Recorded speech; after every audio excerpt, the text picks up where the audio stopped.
I just made a major investment into my training, into my health, and into my future with this box right behind me. So what's in the box behind me now is a TT or triathlon bike. It's an investment, one in the short term for my training and for the Ironman 70.3 Texas, but also for any longer solo endurance rides I want to go on in the future, or smaller groups with my friends, longer bike rides.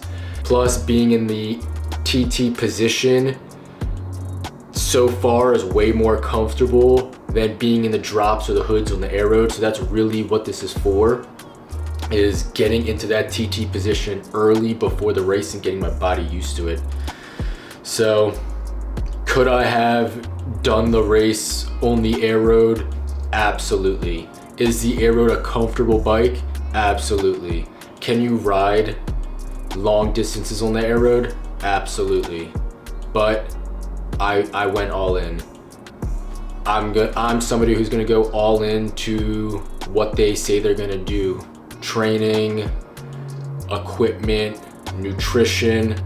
I'm gonna dial it all in because that's what I like. I can already tell after doing a few Zwift sessions that the TT bike is more comfortable just sitting on the indoor trainer on Zwift. So already that's exciting. I can spend most of the ride in that aero position on the TT bars, and that's really what I'm looking for. I look at this new bike as an investment and as an opportunity to enhance my riding, my excitement, my enjoyment, and my commitment to putting myself through the training for Ironman 70.3 Texas. So I'm super excited. I'm still gonna be riding the air road outside on the road when I'm in groups, when I have more elevation rides, hillier rides. But I'm gonna be pulling out the TT bike whenever I can. I'm gonna keep it on the trainer all winter. I'm gonna get used to riding in that aero position so my body's comfortable on race day.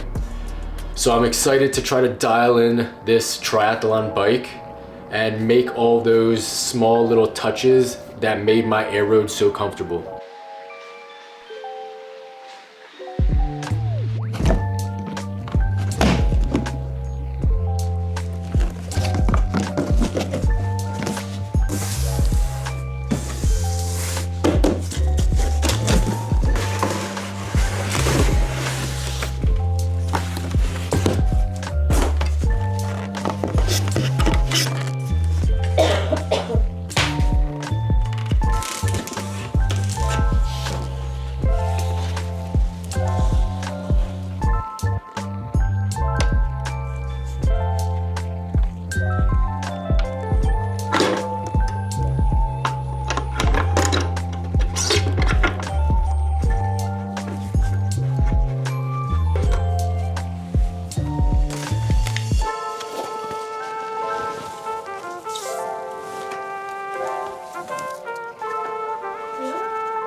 Sure, what?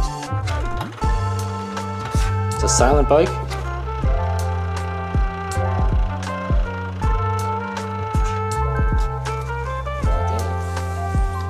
Okay, there are buttons on here.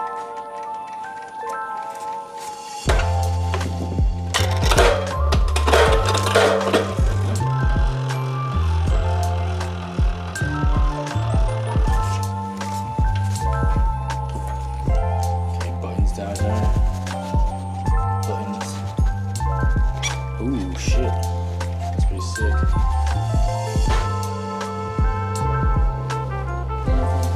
Yeah, look how deep this one is.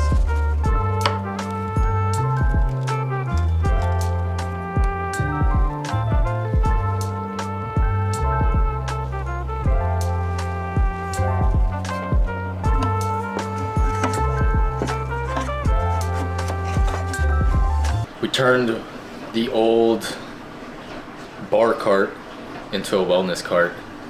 I think this suits me a lot better than a bar cart, considering I probably haven't drank alcohol in at least a year and a half.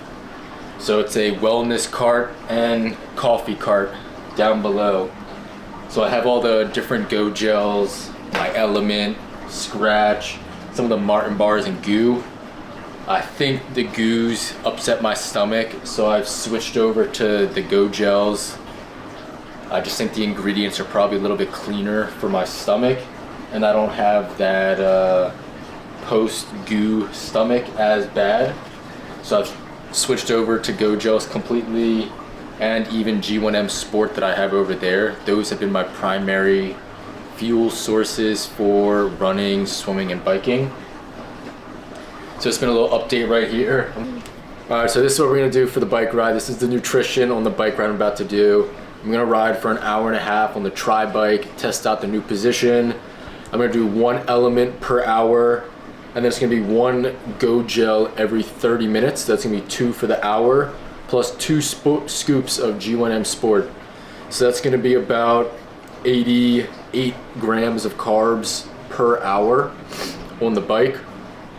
I'm gonna see how this sits with my stomach, and I'm really trying to adapt to this BPN Go gel and G1M to see if it's better for my stomach without giving me any pains, gas, bathroom troubles. So I'm trying to experiment with this before race day in April. So this is what's gonna be for the next hour and a half on the bike. The key when you're putting in powders into your water, fill them up about halfway, because if you fill it up all the way to the top and you try to put a large amount of powder in, you won't be able to shake it, and it's all gonna be a big clump.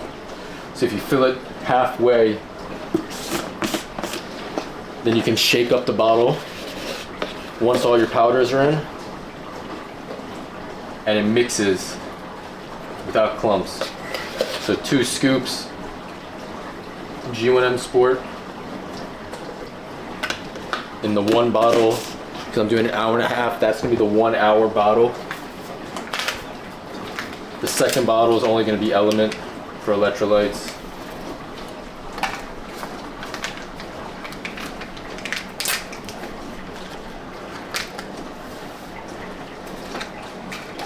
So now that all that powder is in this bottle,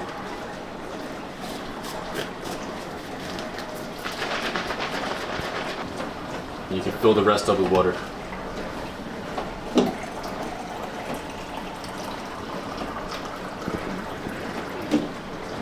The bottle with only Element, it's not a lot of powder, so you don't have to do the same thing.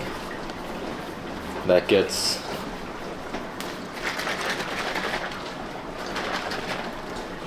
that's good. So a great place to store these. I normally just have them up on the table, but for the tri bike, there's a bento box. So I can just store my goos right up top here. Keep everything nice and clean. Boom, we're clear there. I keep my bottles over here, just in hand's reach, and then I'm good to go.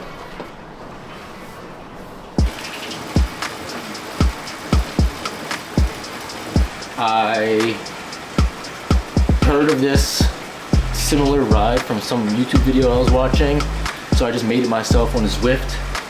It's a 10-minute warm-up and then 5 total intervals. So it's gonna be 3 2-minute intervals at 200 for me. My FTP is 212. And then it's a 5-minute zone 1 recovery. So that's repeated 3 times, 200, and then all the way down to 105. And then 35 minutes in zone 1, 2. 2 more of those intervals, and then a 10-minute cool down. The idea behind this was to train the beginning and end of a ride. So obviously in the beginning of the ride you should have all your energy, but after the 35-minute steady state session, do you still have the energy and power to do 2 more intervals? So instead of doing all the intervals in the beginning, this spaces it out and splits them up. 3 in the beginning, 2 at the end. So that's this ride for the next hour and a half.